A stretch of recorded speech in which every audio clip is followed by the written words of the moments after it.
गंगा माँ को ध्यान धरी और सुमिरे गुरुआधार। कैसिट राजपूत में कहीं गंगा अवतार। दोस्तों, राजपूत कैसेट के सौजन्य से आज हम आप लोगों के समक्ष ये गंगा अवतार की कहानी जो लेके चल रहे हैं, सुनकर के आपको ये पता चलेगा कि हमारे इस भारत भूमि में किस तरह से गंगा मां आई और इन्होंने किस तरह से सबका कल्याण किया। श्रोताओं, सूर्य वंश में हरिश्चंद्र के ही वंशज थे ये महाराज सगर। साथ ही साथ ये भी बता दें कि सगर का नाम सगर इसलिए पड़ा था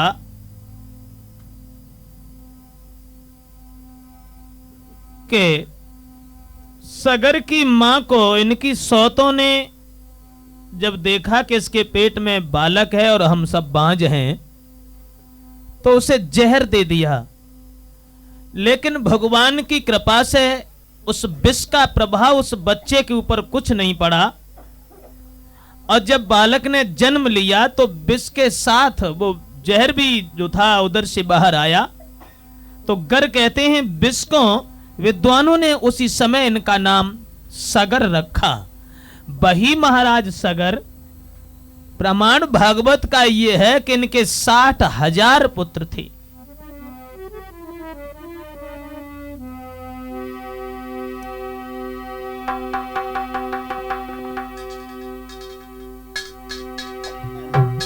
दोस्तों,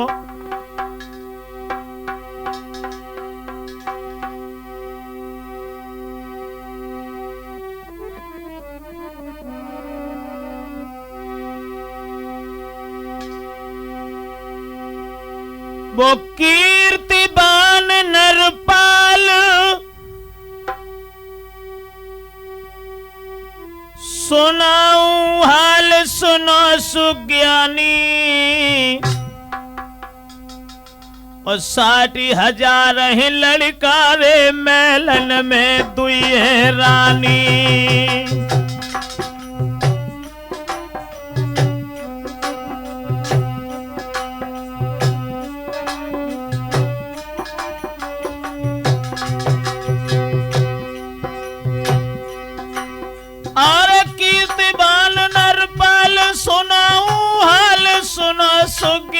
सुना सुज्ञानी।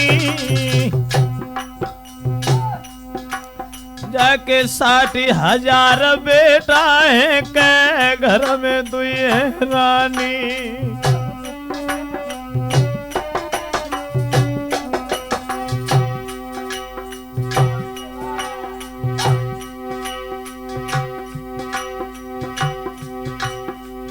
सुना सभा के व्रत धर्म के साथ करत मनमानी।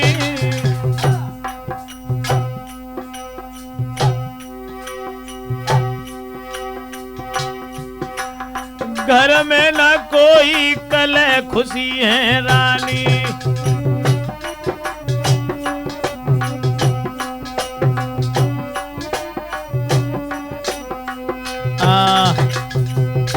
दोस्तों, महाराज सगर के 60,000 पुत्र थे और इनके 2 रानियां थीं।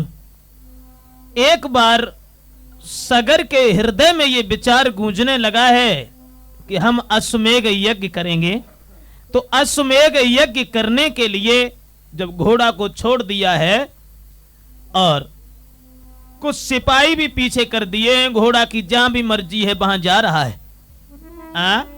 अरे दिग्विजयी घोड़ा छोड़ो,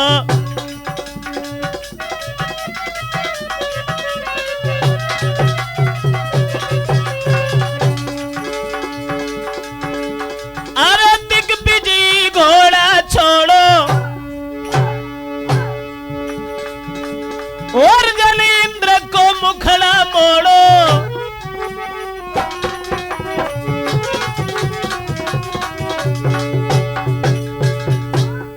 घोड़ा जब छोड़ दिया, सिपाही लोग पीछे पीछे जा रहे हैं, लेकिन दोस्तों देवताओं का राजा इंद्र घबरा गया। कभी बिनुरिया देवराज की दिल में कया वेर एक जाई, अरे मालूम पड़ती हमें जियरा में के इंद्रासन मेरो ले छिनाई।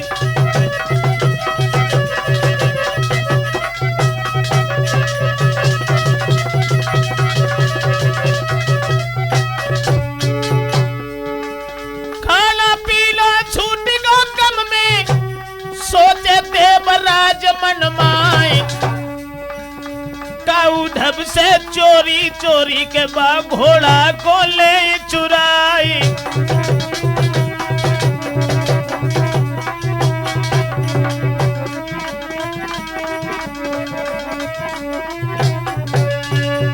नौजवान साथियों, जिस वक्त महाराज सगर ने अश्वमेध यज्ञ करने के लिए घोड़ा को छोड़ दिया, देवताओं का राजा इंद्र भयभीत हो गया और मन में यह सोचने लगा, अगर इनका अश्वमेध यज्ञ पूरा हो गया तो हमारा इंद्रासन चला जाएगा।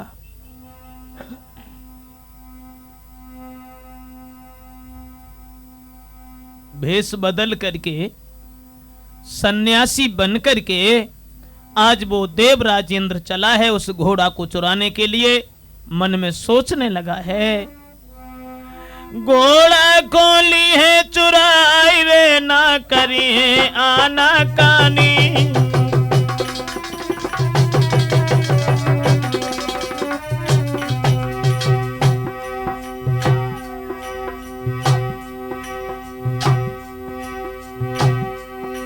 घोड़ा को ली है चुराई रे, न करी आना कानी।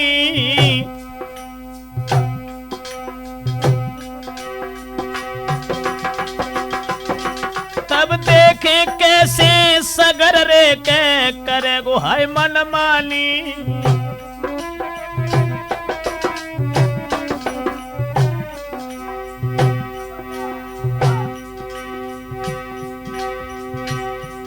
उसी समय देवताओं का राजा इंद्र सन्यासी बनकर घोड़ा के पास गया। सिपाहियों ने सन्यासी समझ के उससे कुछ नहीं कहा। महाराज के फौरन घोड़ा लयो चुराई, कपिल महात्मा के आश्रम में दयो तुरंत बंधवाए।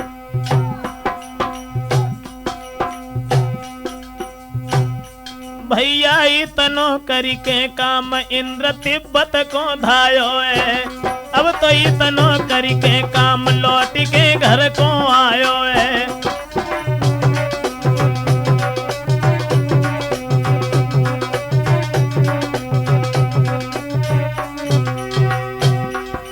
घर को आओ है, लौट के घर को आओ है, भैया इतनो करी के काम के आ। दोस्तों, देवताओं के राजा इंद्र ने घोड़ा को चुरा लिया है और चुरा करके उस घोड़ा को कंपिल में कपिल महात्मा के आश्रम में बांध दिया। और दोस्तों, अब तो घोड़ा जब दिखाई नहीं दिया, सिपाही लोग सब इधर उधर को भाग खड़े हुए। महाराज सगर को जाके सूचना दी है। सगर ने जिस वक्त ये देखा, 60,000 पुत्र क्रोध में आ गए और घोड़ा को ढूंढते ढूंढते इधर उधर को भागने लगे। लेकिन दोस्तों,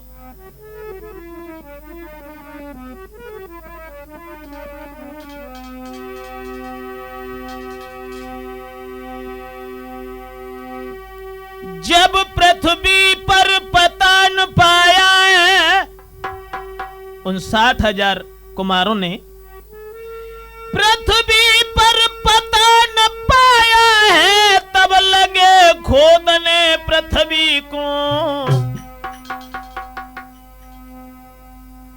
पर घोड़ा के सम्मुख पाया एक योगासीन तपस्वी को।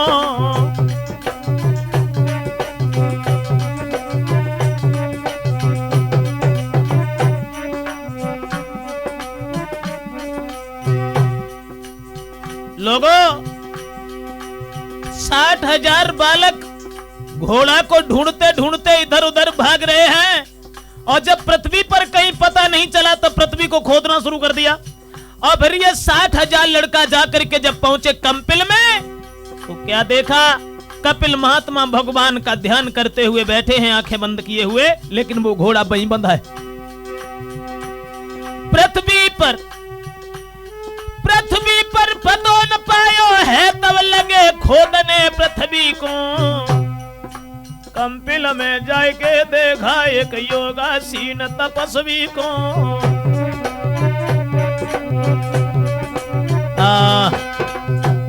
महात्मा कपिल के आश्रम में जो इंद्र घोड़ा बांध के चला गया था, कपिल महात्मा ने नहीं समझ पाया था कि हमारे साथ ये इंद्र क्या करके गया है। वो तपस्या में लीन थे, और आज जिस समय देखा कि ये महात्मा आंखें बंद किए बैठा है, और शायद यही चोर है, इसने हमारे घोड़ा को चुरा करके अपने पास बांध लिया है। श्रोताओ,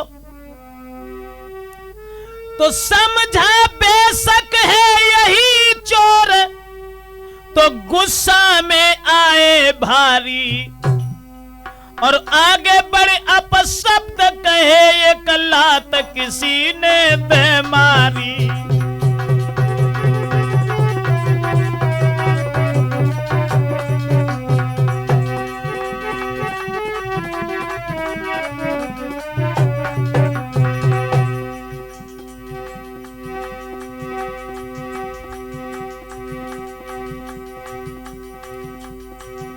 साठ 60,000 बालक क्रोध में आ गए और कहने लगे यही चोर है, इसी ने हमारे घोड़ा को चुराया। अब शब्द कहे, और यहां तक हुआ किसी ने आगे बढ़ के उनका तिरस्कार किया, अपमान किया।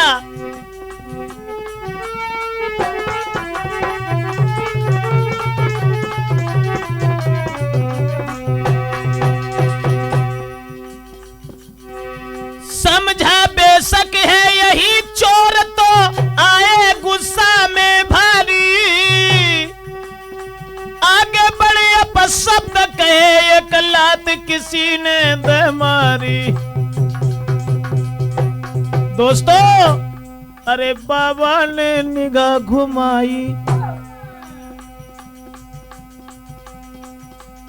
तन में आग लगी मेरे भाई।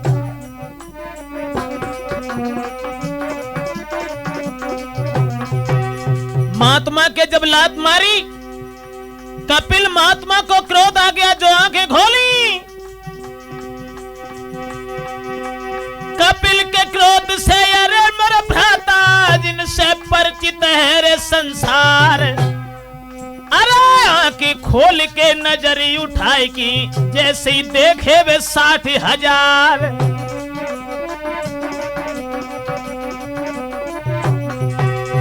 लागी तन में आग सभी के, जर के तुरंत भस्म हुई जाई। इत सुनी खबरियां जब सगर ने, तो ये था परो पेट में जा।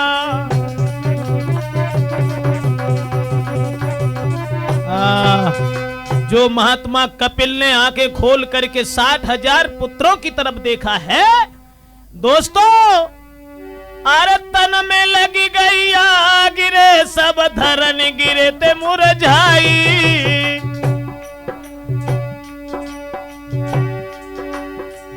राजा सगर को कुनवारे, अरे राजा सगर को कुनवारे, कंपिल में गौ नसाई।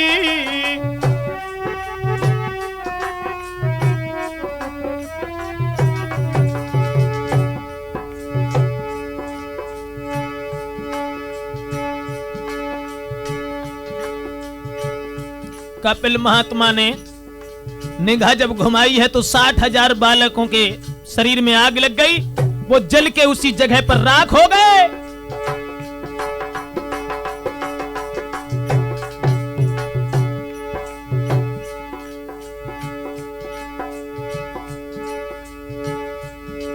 महाराज गिरे धरनी पे सब अकुलाए, सुनी खबरियां सतबादी ने गिरो भूमि घस खाए। हरिनाथ होनी है बलवान समय को चक्कर लौट परो। भैया होनी है बलवान समय को चक्कर लौट परो।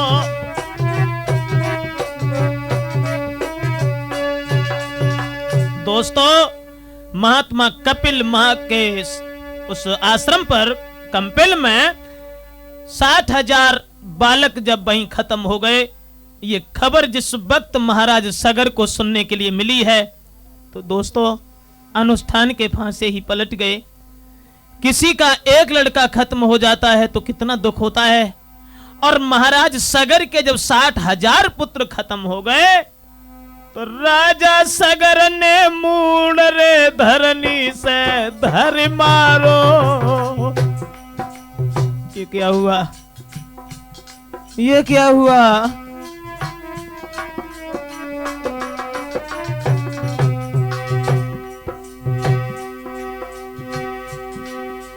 राजा सगरन मूल रे धरनी से धर मारो। कपिल महात्मा डसी गौ रे बेटन को बल के कारो।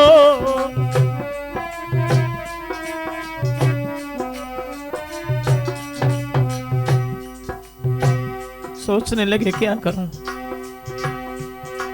महाराज खूब धर चोरे में लूटे हैं, जाई गम में सगर के प्राण आंगन में छूटे हैं।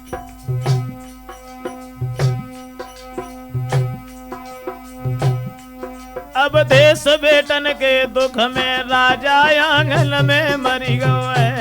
भैया बेटन के दुख में राजा आंगन में गिरी गए।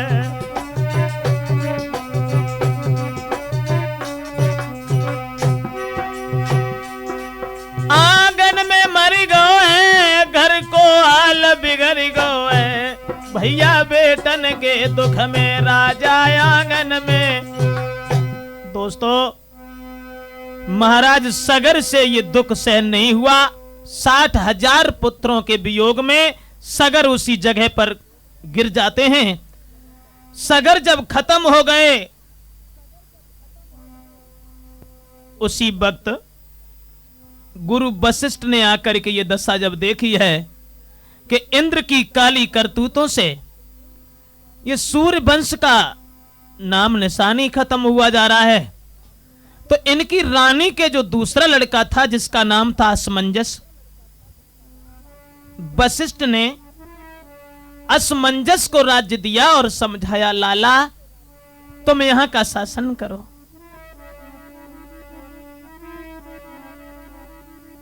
असमंजस राज्य तो करने लगे हैं दोस्तों, लेकिन हृदय में बड़े विचार रहते हैं।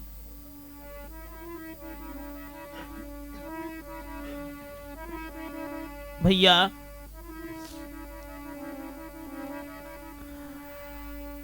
असमंजस दुखी दिल भारी है मन, सोच रहो तपधारी है मन।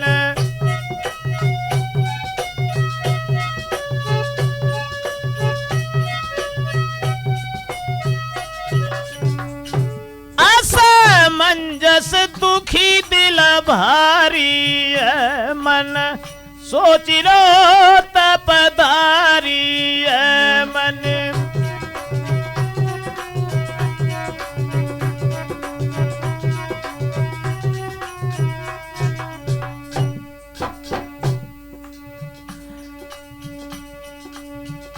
सब मिट गए मेरे परिवारी है, अब होई हमारी ख्वारी है सब।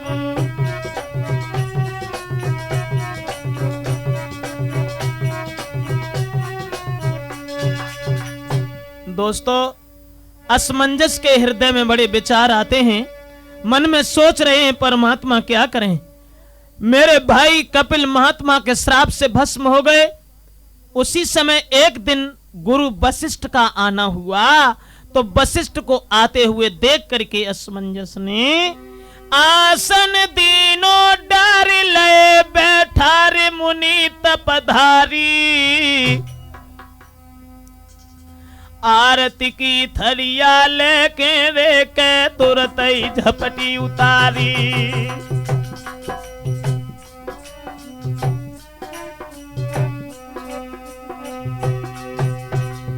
जो वशिष्ठ को आते हुए देखा है, आसन दीनो डार लेते बैठारी मुनि तपधारी ददा तपधारी। आरती धरी उतारी रे कर जोरी बोलो तपधारी।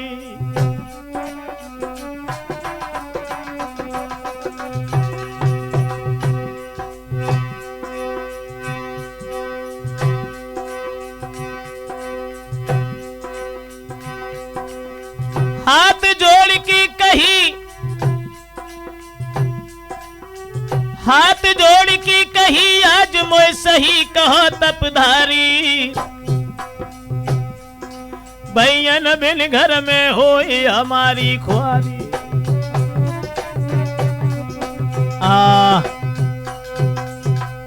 दोस्तों, असमंजस ने गुरु वशिष्ठ को बड़े सुंदर से आसन पर बैठाला है और आसन पर बैठालने के बाद में सत्कार किया, उनका सम्मान किया। तो वशिष्ठ पूछने लगे, लाला एक बात मेरे समझ में नहीं आई कि तुम राजा होने के बाद भी और इतने सुस्त क्यों रहते हो। ये वचन सुनने के बाद में दोस्तों आंखों में आंसू लेकर के असमंजस कहने लगे हैं, गुरुजी कि गुरुदेव गरीब गुलाम आजू अपनी दुर्गति पर रोते हैं। हम घर में मौज उड़ाते हैं, भैया मरघट में सोते हैं।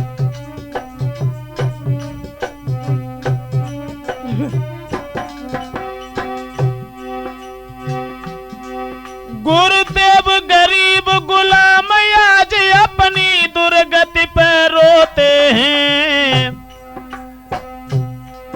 हम घर में मौज उड़ाते हैं, भाई मरघट में सोते हैं।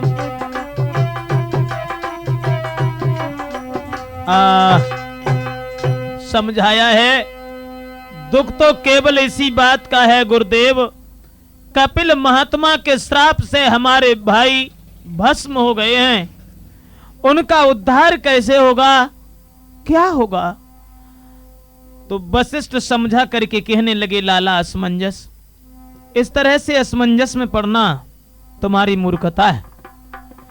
उपाय मैं बताता हूं, तुम तपस्या करने के लिए जंगल में जाओ और तपस्या करने के बाद में भगवान ब्रह्मा जी से गंगा जी को मांगो।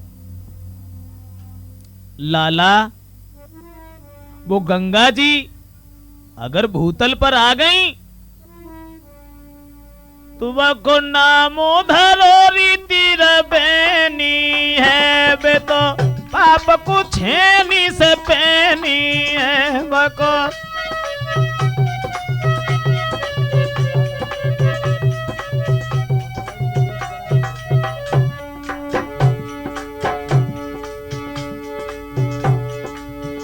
बको नाम धरो तिर बेनी है, मोर बेटा सुरगन सैनी है बको।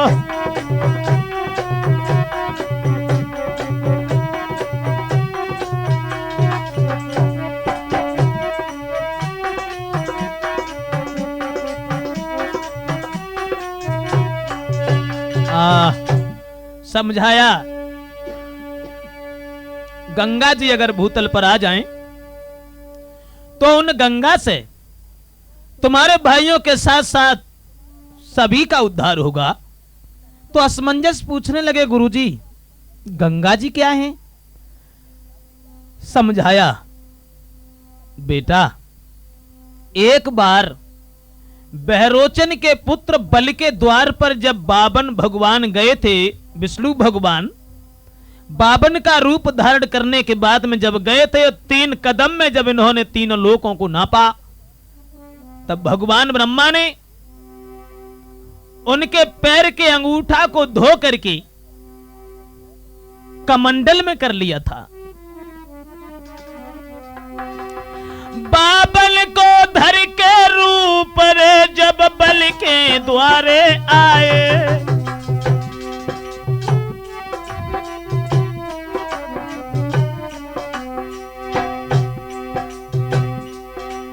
बाबल को धर के रूप रे जब बल के द्वारे आए,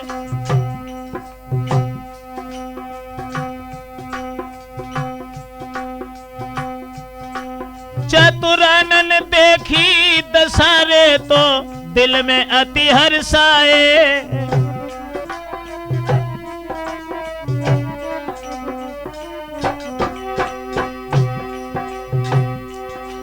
महाराज पैर जब ब्रह्मलोक आया, हाथ कमंडल ले ब्रह्मा ने अंगूठा को धोयो, लाला बाई जल से गंगा जी अब वहां पर बन गई है। लाला बाई जल से गंगा जी के कमंडल में बन गई है। लाला बाई जल से गंगा जी। दोस्तों समझाया और ये कहा कि लाला असमंजस जब बावन भगवान गए थे बलि के द्वार पर, 3 कदम में जब तीनों लोकों को नापा, तो भगवान ब्रह्मा ने उनके चरण को धो करके कमंडल में कर लिया था, उसी से गंगा जी बनी गई। इसलिए तुम तपस्या करने के बाद और गंगा जी को लेकर के यहां पर आओ तो तुम्हारे भाइयों के साथ साथ सारे विश्व का कल्याण होगा। तो सीख मान करके आज वशिष्ठ की अरे न पल की देर लगाई, असमंजस गयो दिल हर्षाई।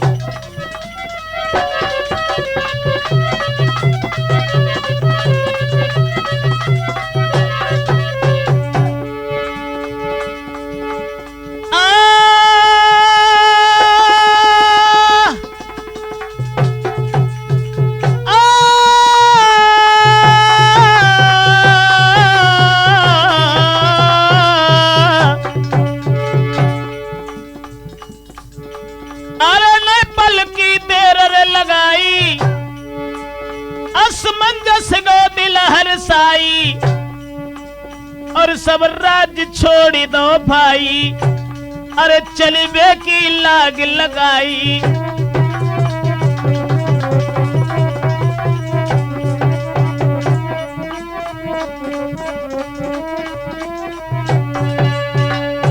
दोस्तों गुरु वशिष्ठ के कहने के आधार पर असमंजस ने जरा भी देर नहीं की, अरे छोड़ी दयो सब राजपाट जंगल की सीध लगाई।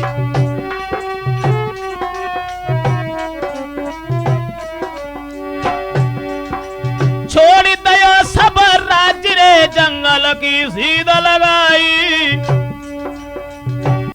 दोस्तों जिस समय असमंजस चले हैं भगवान का भजन करने के लिए, तपस्या करने के लिए, और उसी समय आकाशवाणी से देवताओं ने एक बात कही, असमंजस तुम लौट जाओ, राजन घर को वापस जाओ, राजन घर को वापस जाओ, तुमसे न काम बन पाएगा और पौत्र तुम्हारे का बेटा श्री गंगा जी को लाएगा।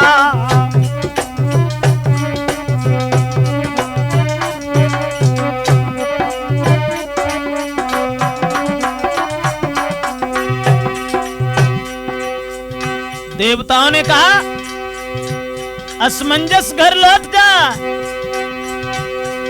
राजन घर को वापस से न काम बन पाएगा।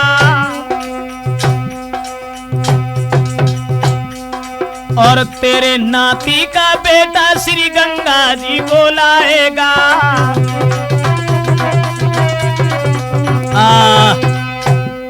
देवताओं ने जवाब दिया है कि पीछे लौट जाओ असमंजस, तुम्हारे कहने से, तुम्हारे तपस्या करने से कुछ नहीं होगा। तुम्हारे नाती का लड़का जो होगा वो गंगा जी को ले जाएगा। दोस्तों,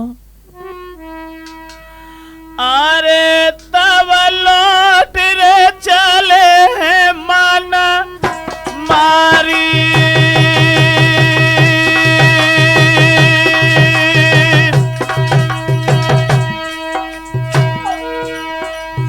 अरे तब लौट के चले हैं मन मारी।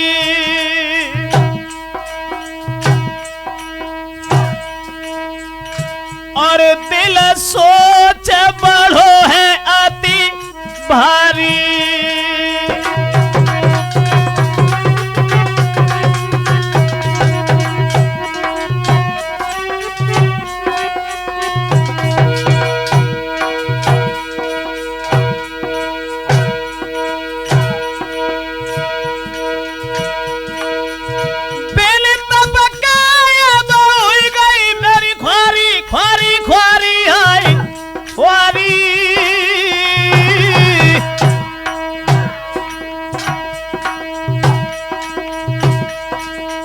घर को लौट रे आओ तपाधारी।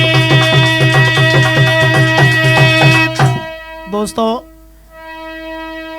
आकाशवाणी के सुनने के आधार पर असमंजस मन को मार करके चुपचाप घर लौट आते हैं और अपनी जिंदगी को यूं ही बिताया। श्रोताओं, असमंजस के जो पुत्र थे अंशुमान, अंशुमान ने भी तपस्या की और तपस्या करने के बाद भी उन्हें वो फल प्राप्त नहीं हुआ। अंशुमान की रानी जो थी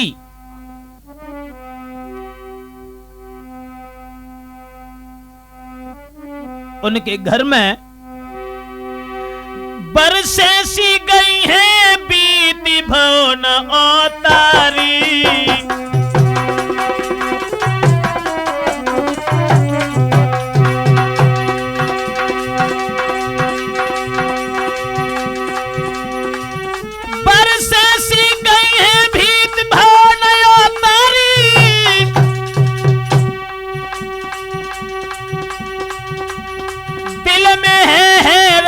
सोचयति भारी।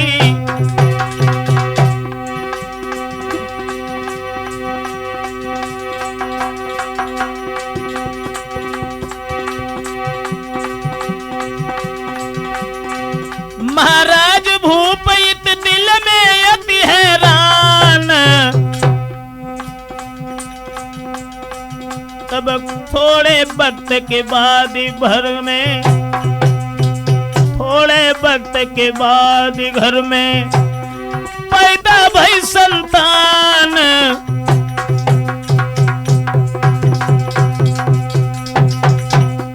बाको दलीप रख के नाम द्वार पे दान लुटाओ। भैया धरो दलीप शुभ नाम द्वार पे दान लुटाओ।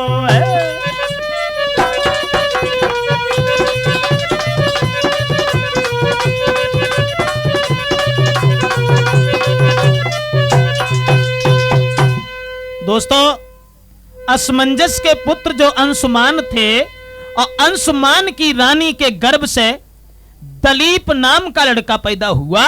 और जब वो दलीप धीरे धीरे कुछ सियाने हुए, बड़े हुए, उसके बाद दलीप को अरे अंशुमान ने हंस की ब्याह रचाया। आज दुल्हन लेके दलीप रे के सूर्य बंसी आयो।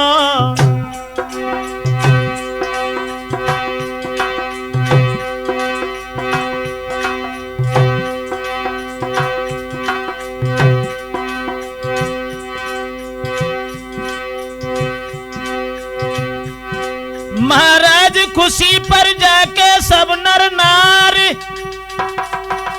दलीप की रानी के गर्भ से पैदा भो सुकुमार। बाको भागीरथ है नाम नियम अब सुनो यगारी है। बाको भागीरथ है नाम कथा अब सुनो यगारी है।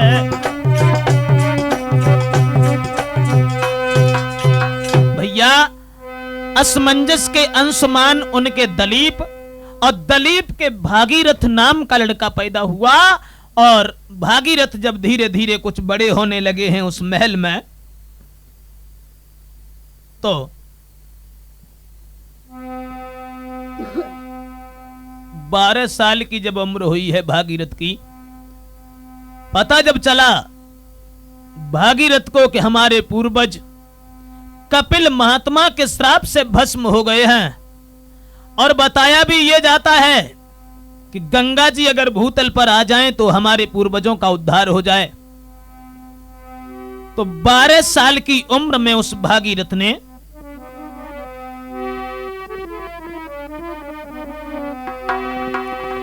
घर से लो मुख मोड़ी मोह दो छोड़ सुनो चितलाई।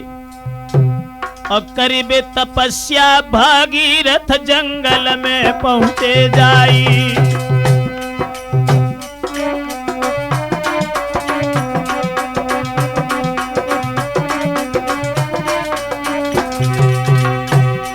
दोस्तों ध्यान रखना, घर में जब सपूत होता है तो अपने पूर्वजों का भी उद्धार चाहता है। आज वो भागीरथ अपने पूर्वजों का उद्धार करने के लिए घर छोड़ करके जंगल की तरफ चले हैं।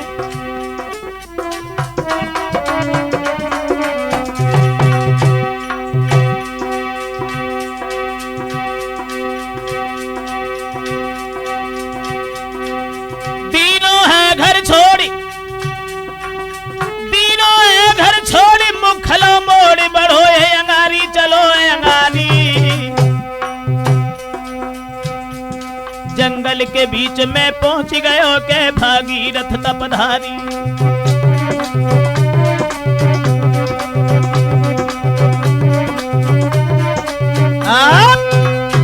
जिस समय घर छोड़ करके भागीरथ जंगल में पहुंचे हैं और जंगल में जाकर के वहां पर उन्होंने जरा भी देर नहीं की। अरे तप करबे के कारण लई है अटल समाधि लगाई।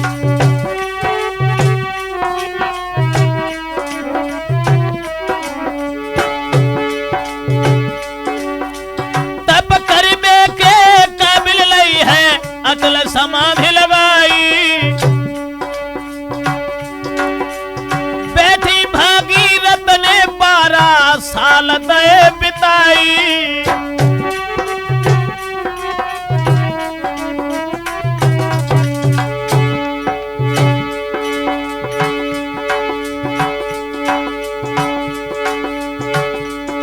महाराज सुनाऊं अब आगे को हाल,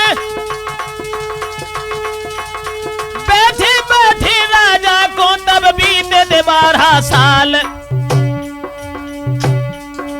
इतिहास नहीं लिखो देवराज को दिल में सोची सोची रह जाए। और दशा निहारी विष्णु जी ने तुरंत ही गरुड़ पे भय सवार।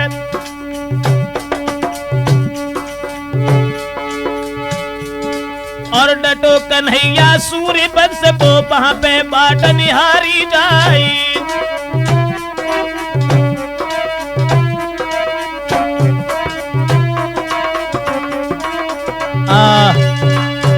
दोस्तों उसी समय 12 साल की तपस्या करने के बाद में भगवान ने जब देखा, भगवान विष्णु गरुड़ पर सवार होकर के जहां भागीरथ तपस्या कर रहे थे वहां पहुंचे और जवाब दिया, वत्स वरदान मांगो। वरदान के लिए जिस समय कहा है साथियों, उसी समय भागीरथ ने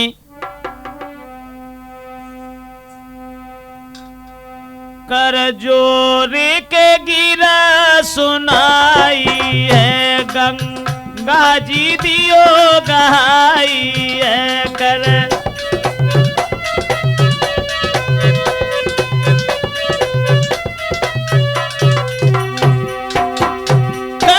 जोर के गिरा सुनाई है, गंगा जी दियो गहाई है। करे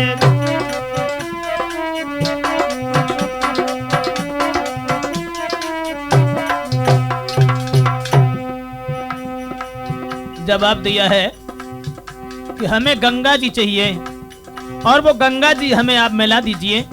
विष्णु भगवान कहने लगे घबराओ नहीं, गंगा जी भगवान ब्रह्मा की पुत्री हैं, चलो तुम मेरे साथ।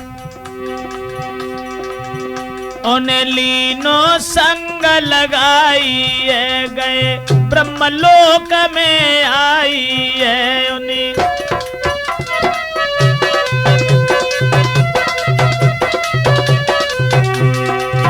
अरे लीनो संग लगाई है, गए ब्रह्मलोक में आई है। जब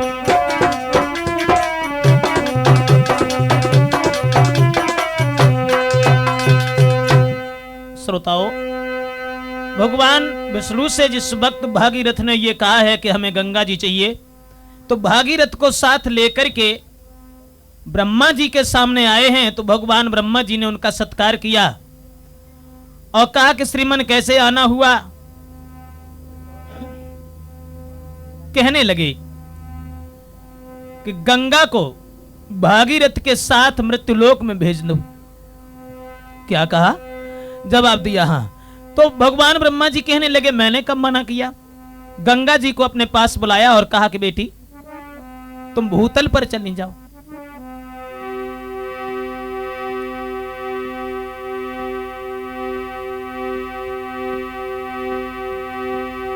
गंगा जी से कही रे ना पल की देर लगइयो,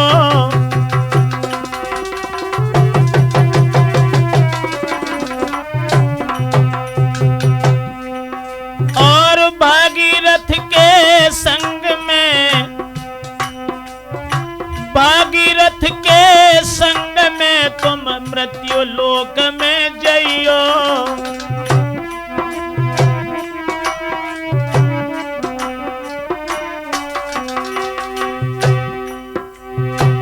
भगवान ब्रह्मा जी ने कहा बेटी गंगा तुम मृत्यु लोक में जाओ भागीरथ के साथ। भागीरथ ने तपस्या की है इसलिए मेरी लली के इनको की जो न मन को उदास, मृत्यु लोक में जाए करो तुम सब पापन को नाश।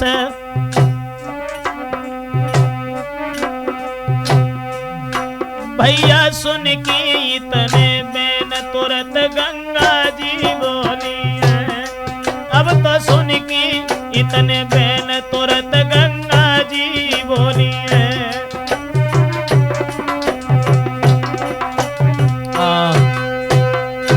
जैसे ही भगवान ब्रह्मा जी ने ये कहा है पुत्री तुम मृत्यु लोक में जाओ, भूतल पर जाकर के पापियों का नाश करना, उनका उद्धार करना ये तुम्हारा काम है। इसलिए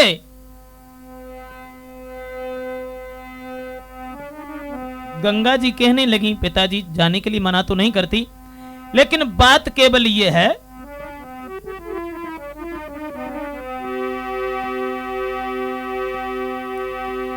एक दिन वो आएगा कि जब पापी लोग हम में स्नान करेंगे मैं खुद पापिन बन जाऊंगी, फिर कैसे समय बिताऊंगी मैं।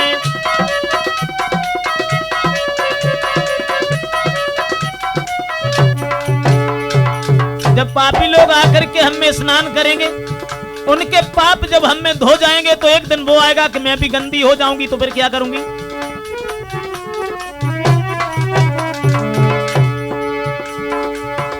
मैं खुद पापिन बन जाऊंगी, फिर कैसे समय बिताऊंगी।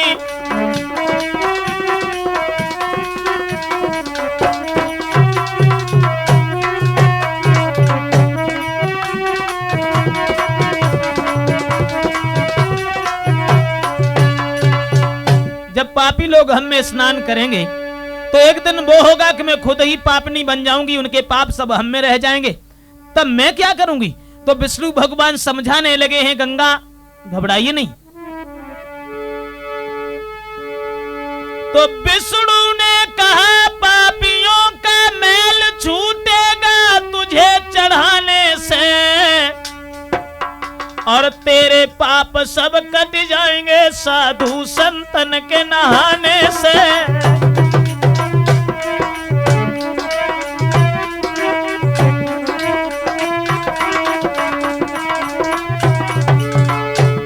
भगवान विष्णु ने समझाया, गंगा पापियों का पाप तब कटेगा जब तुम में स्नान करेगा, और तुम्हारे पाप कटेंगे जब सन्यासी लोग तुम में स्नान करेंगे। विष्णु ने कहा लोक का मैल छूटेगा तुझे चढ़ाने से, तेरे पाप कट जाएंगे साधु संतन के नहाने से।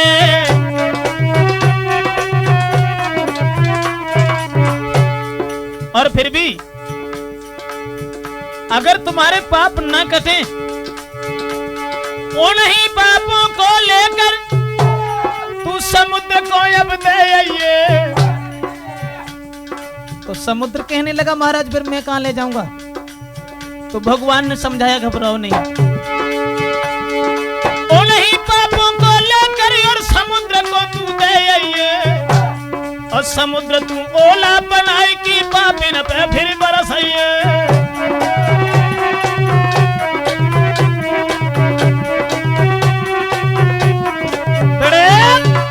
समझाया और ये कहा कि जब पाप तुम्हारे साधु संतों के नहाने से न कटे, तब उन पापों को लेकर के समुद्र को दे आना, और समुद्र तुम उन्हीं पापों को ओला बना करके पापियों के ऊपर वर्षा देना।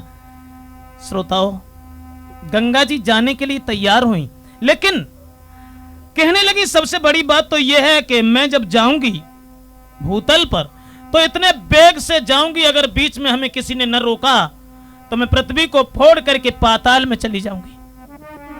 अब बात केवल इस बात की है कि हमारे वेग को कौन संभालेगा। तब भागीरथ ने शंकर जी के नाम की है अटल समाधि लगाई,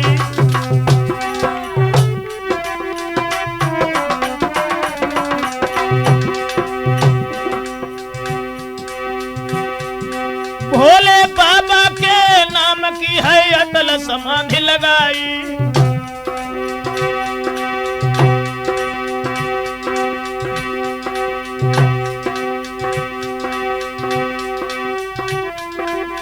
कछु समय के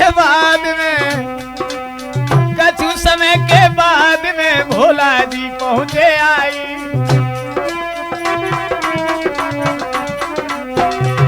भगवान भूतनाथ जब सामने गए और कहने लगे, भागीरथ क्या हुआ।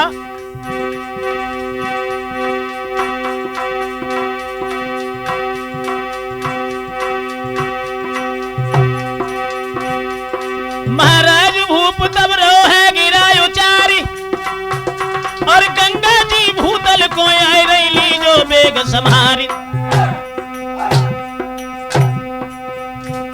भैया जटा खोल के भोले बाबा ठाड़े हुई गए हैं, अब तो खोल की जटा भोले बाबा ठाड़े हुई गए हैं। दोस्तों, जिस समय भागीरथ ने ये कहा है भगवान शंकर से कि तुम गंगा जी के बेग को संभालो, तो शंकर भगवान कहने लगे, घबराइए नहीं, आने दो गंगा जी को। उसी समय गंगा जी ने जब देखा है कि भगवान भोले बाबा और हमारा बेग संभालने को आए हैं, कोई बात नहीं, जटाओं को खोल करके भगवान शंकर खड़े हो गए, अपने त्रिशूल को जमीन में गाड़ दिया। जब शिव जी ने यह स्वीकार किया तो गंगा धाई धाराओं में, पर आते आते लोप भई शंकर की जटिल जटाओं में।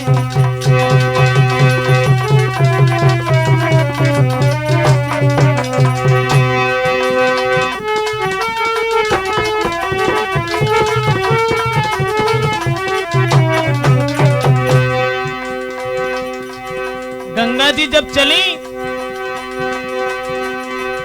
शिव जी ने ये स्वीकार किया, शिव जी ने ये स्वीकार किया गंगा धाई धाराओं में, पर आते आते लोप भई शंकर की जटिल जटाओं में।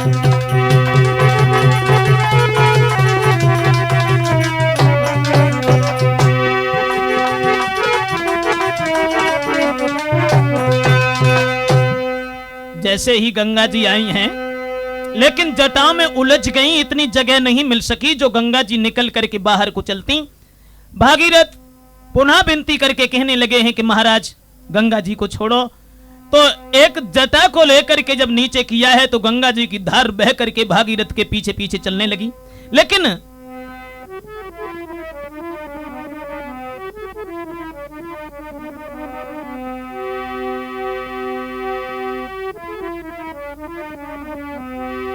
आगे हिमालय ने जाकर के गंगा जी को रोक लिया है। दोस्तों, भागीरथ के पीछे गंगा जी जब चलने लगी, हिमालय पर्वत ने जब इन्हें रोक लिया तो गंगा जी ने कहा कि पुत्र भागीरथ, पहले इस पहाड़ को कोई तोड़े जब तो हम आगे चलें, उससे पहले नहीं चल पाऊंगी। तो भागीरथ घबरा गए। गंगा ने समझाया घबराइए नहीं,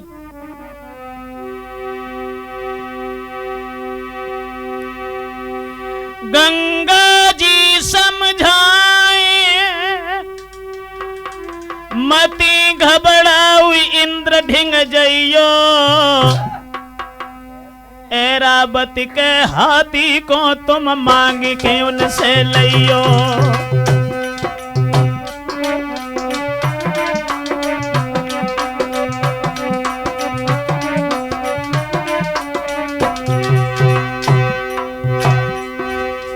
गंगा जी समझाए मती घबराऊ इंद्र ढिंग जइयो, इंद्र ढिंग जइयो,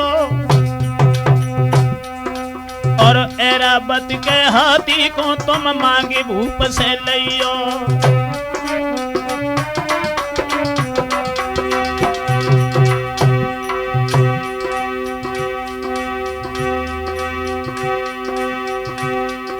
तुम जाओ इंद्र के पास, जाओ इंद्र के पास करो अरदास न बिलम लगइयो। अरे अपने मन की बिथा कयो ने सुनइयो, अपने मन की बिथा जो ने सुनइयो।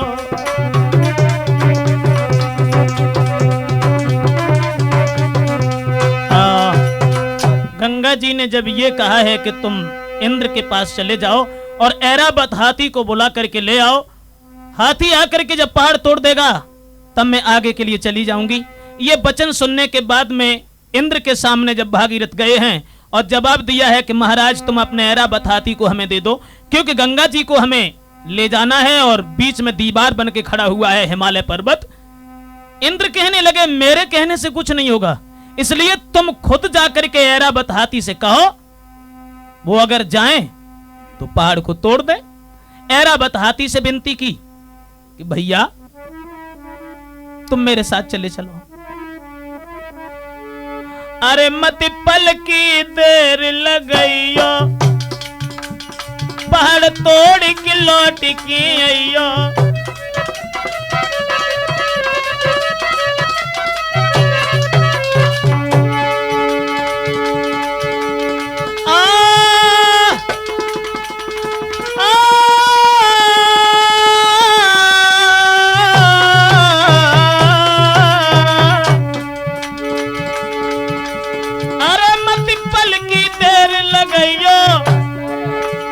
पहाड़ तोड़ के लौट फिर अइयो।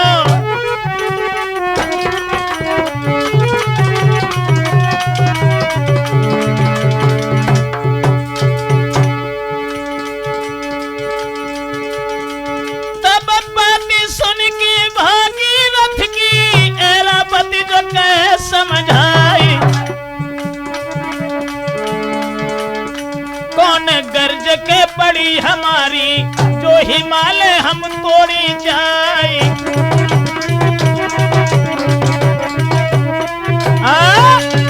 ऐरावत हाथी कहने लगा मेरे कब्जा से बाहर है, पहाड़ मैं नहीं तोड़ पाऊंगा। क्यों? उसमें कारण यह है कि बोला हमको अब काश नहीं, बोला हमको अब काश नहीं, क्यों कोई ये आफत सर ले, गंगा को अगर जरूरत है।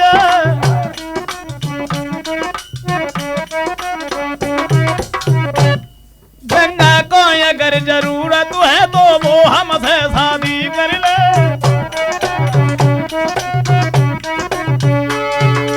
हाथी कहने लगा बोला हमको अब काश नहीं, क्यों कोई ये आफत सर ले, गंगा को अगर जरूरत है तो वो हमसे शादी कर ले। अगर गंगा को हमारी जरूरत है तो वो हमारे साथ विवाह कर लें। और ये बात सुनने के बाद में भागीरथ चले गंगा जी से कही कि ऐरावत हाथी ये कहता है कि अगर पहाड़ तोड़वाना है तो वो हमारे साथ विवाह कर लें। तो गंगा जी ने कहा ठीक है, हमें बात उसकी मंजूर है, हम शादी तब कर लेंगे जब वो हमारे 3 थपेड़े सहन कर ले। भागीरथ आए और ऐरावत से कहने लगे भैया काम तो बन गया, अगर तुम 3 थपेड़े सहन कर लो तो। सो हाथी छाती तान के ठाड़ो होगा 3 ना 50 मारे। लेकिन गंगा जब आगे बढ़ी, लेकिन ये कही थपेड़ा में उस पापी का दिल ऊब गया, और दूसरों थपेड़ा जब लागो अपराधी जल में डूब गया।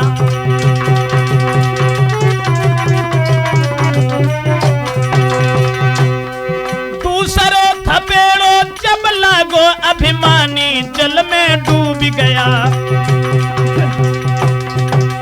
तीसरे थपेड़े का नंबर भी नहीं आ पाया, चिल्लायो एकदम मां गंगा, बेटा पहले करम करियो, ब्रजेश शरण तुम्हारी है, निक मेरे ऊपर दया करियो।